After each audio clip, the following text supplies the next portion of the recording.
যাত্রা সিরিয়ালে young hero Aruna, যাত্রা সিরিয়ালে ইয়াং হিরো অরুণা। মঞ্চে আসবেন অরুণা, মঞ্চে আসছেন সৈকত ঘোষাল। বলিষ্ঠ অভিনেত্রী চন্দ্রানী মুখার্জি, মঞ্চে ডেকে নিচ্ছি বলিষ্ঠ অভিনেত্রী Chandrani Mukherjee. Chaitali Saha, Chaitali Saha,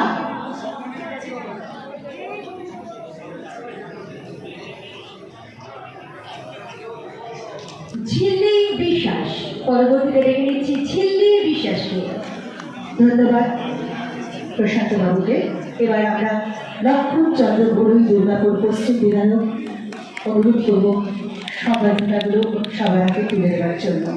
sweet 16 miss Shahini, sweet 16 miss Shahini, জোরে হাততালি হোক। একদম অসংখ্য ধন্যবাদ। এবার যাত্রা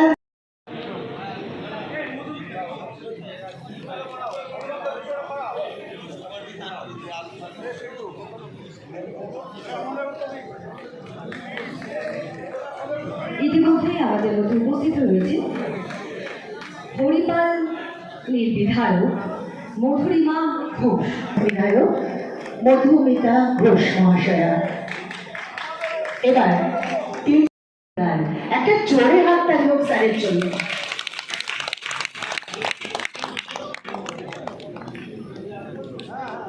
এরপর মঞ্চে ডেকে নেব সুকান্ত দলুই মহাশয়কে। আজ কিন্তু অনুষ্ঠানের সমাপ্তির দিন। আমাদের শিল্পীদের দুর্গোৎসব বোধহয় এটাই, তাই মন খারাপ হলেও সেই বিজয় দশমীর বাজনা যেন আমাদের কানে বাজছে, তাই করতালির আওয়াজটা কিন্তু আজ খুব বেশি যায়। কারণ আমাদের শিল্পীদের কাছে দর্শকই সুকান্ত দলুই মহাশয়। এবার আমাদের আজ যেহেতু শেষ রজনী, তাই আমরা কিছু শিল্পী, প্রযোজক সবাইকে একটু সম্বর্ধনা দেওয়ার ব্যবস্থা করেছি। মানে বোঝাই যাচ্ছে যে এবার যাত্রারও সুদিন আসছে। সুদিন আসারই কথা। এই যে মানুষগুলো যারা নির্বাচিত হয়ে এসছেন, আমরা ভাবিনি এতজন জনপ্রতিনিধি যারা যাত্রা ভালোবাসেন। এই যে এক্ষুনি আগে দাদা যে নামটা বলল, অরূপ বিশ্বাস, তিনি এই পুরো যাত্রা সামলাতেন। কি বলবেন তার সম্পর্কে, কি অভিযোগ ছিল? এখন পশ্চিমবঙ্গের যে শিল্প, তাহলে যাত্রা শিল্প নয়, আমাদের যে গর্বের যেটা ছিল টলিউড তথা বাংলার যে ফিল্ম ইন্ডাস্ট্রি, সিরিয়াল, সর্বোপরি এই শিল্পকলার উপরে যেভাবে লাস্ট 15 বছর ধরে রাজনীতিকরণ করা হয়েছে এবং শিল্পর সাথে রাজনীতি একবারে মানে সমার্থক হয়ে গেছে। তো আজকের ডেটে আমরা নতুন যে সরকার আছি, আমরা চাচ্ছি যে শিল্পীর নিজের যে সত্তা, সেই সত্তা নিয়েই তারা অভিনয় জগতে বিরাজ করুন। আর শিল্পর জগৎ থেকে একটু রাজনীতি একটু দূরে থাক। আগামী দিনে চাইব যে আমাদের বাংলার যে ঐতিহ্য ছিল, আমাদের যে ভারতবর্ষের সংস্কৃতির রাজধানী বলা হতো এই কলকাতাকে তথা বাংলাকে, তো এই জায়গায় দাঁড়িয়ে আজকে আমরা অনেকটা পেছিয়ে গেছি। পেছাতে পেছাতে আমরা একটা এমন পর্যায়ে, একটা এমন অপসংস্কৃতির মধ্যে ঢুকে গেলাম, সেখান থেকে বেরিয়ে আসতে হবে। আর আরেকটা কথা বলি, আমি যে এলাকা থেকে বিধায়ক, অর্থাৎ গোঘাট বিধানসভার বিধায়ক, গোঘাটের কামারপুকুরে ঠাকুর রামকৃষ্ণদেবের জন্মস্থান। আর যাত্রার জগতে যারা শিল্পী আছেন, ওনারা যখন অভিনয় শুরু করেন, সবার আগে কিন্তু ঠাকুর রামকৃষ্ণদেবকেই স্মরণ করে অভিনয় করেন বা মঞ্চে ওঠেন। তো কামারপুকুরে যাত্রার ইতিহাস আছে, যাত্রার কালচার আছে আজও। তো আমরাও সেই কালচারের সাথে অভ্যস্ত আছি। তো যাত্রা জগতে যাত্রার কালচার অনেকটা মানে কী বলবো, অবলুপ্তির পথে। তো সেইখান থেকে আজ পশ্চিমবঙ্গে পরিবর্তন হয়েছে, নতুন সরকার এসেছে। তো আমি নিজেও ওইখানকার বিধায়ক হিসেবে বা সরকারের একটা পার্ট হিসেবে আমিও চাইবো যে এই যাত্রা শিল্পের যে ঐতিহ্য, যাত্রা শিল্পের যে পরম্পরা, সেটা আবার ফিরে আসুক।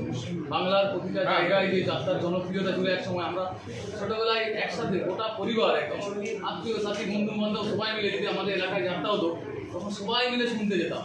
এক একটা মঞ্চে যাত্রা হতো এবং সেখানে টিকিটসের যাত্রাতে প্রায় 8,000 10,000 লোক আবার হাউসফুল হয়ে যেত। যাত্রা শুরু হওয়ার আগেই দেখা যেত যে প্যান্ডেলের একটা অংশ খুলে দিত। আজকের দিনে কিন্তু অনেকটা আমরা পিছিয়ে গেছি বিভিন্ন কারণে।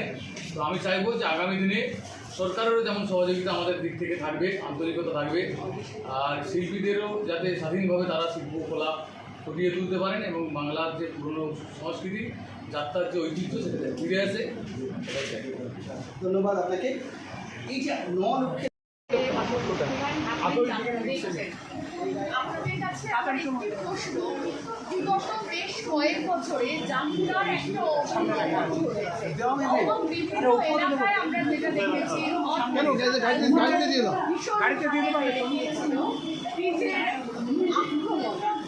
সেখানে পশ্চিমবঙ্গের যে যাত্রা, যেটা আমাদের লোকশিল্প, সেই লোকশিল্পের উন্নয়নের জন্য আপনারা এলাকার জনপ্রিয় জনপ্রতিনিধি হিসাবে কি উল্লেখযোগ্য ভূমিকা গ্রহণ করতে পারেন?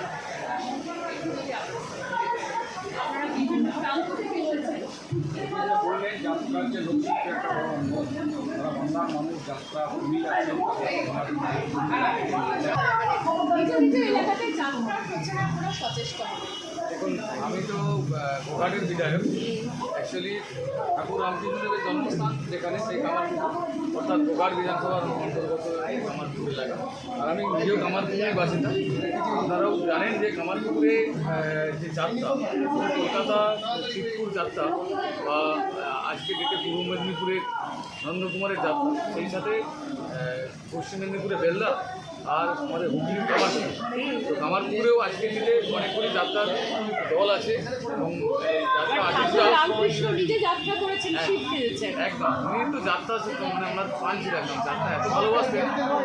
আর অ্যাকচুয়ালি যাত্রা জগতে শিল্পীরা ঠাকুর রামকৃষ্ণদেবকে স্মরণ না করে অভিনয়ই শুরু করেন। তাই আমিও চাইবো যে আগামী দিনে যাতে যাত্রা শিল্প আবার তাদের পুরনো গৌরব ফিরে পায়, আর যাত্রা শিল্পের যে শিল্পী তারাও যাতে সম্মানের সাথে অভিনয় করতে পারে, আর মানুষ যাতে যাত্রাকে আবার পুনরায় গ্রহণ করে। তাহলে কিন্তু আমাদের সমাজের যে যাত্রা হারিয়ে যাওয়া যে একটা শিল্প এবং যাত্রার যে ঐতিহ্য, যাত্রার যে শিল্পের শৈলী, সেটা কিন্তু খুবই প্রয়োজন আজকে দিনে। যার সময় যা দূষিত হয়ে গেছে, লাস্ট বেশ কয়েক বছর ধরে এই বাংলা থেকে কালচার কিন্তু হারিয়ে গেছে। যে প্রাচীন কালচার ছিল, আমাদের যে ঐতিহ্য ছিল, সমস্ত ঐতিহ্যবাহী জিনিসগুলো, কালচারগুলো, সংস্কৃতি নষ্ট হয়ে গেছে, বিনষ্ট হয়ে গেছে। তো সেখান থেকে আমরা চাইবো, নতুন সরকার এসেছে, আমাদের পশ্চিমবঙ্গে পরিবর্তনের সরকার হয়েছে, জাতীয়তাবাদী সরকার হয়েছে। আগামী দিনে এই আমাদের যে পরম্পরা, আমাদের যে অতীতের যে সমস্ত ঐতিহ্য, সেইগুলো আবার ফুটিয়ে তুলবে এবং এই সিস্টেমগুলোকে আবার আমরা পুনরুদ্ধার করব এবং সরকার সর্বোপরি এই শিল্প তথা শিল্পীদের সাথে থাকবে। আপনার উজ্জ্বল ভবিষ্যতের একমাত্র দিশারি জ্যোতিষ জগতে অদ্বিতীয় ডক্টর অঞ্জন শাস্ত্রী। দেখুন জ্যোতিষ অঙ্গনে অঞ্জন প্রতি রবিবার ঠিক রাত 12টায় শুধুমাত্র TV9 বাংলায়।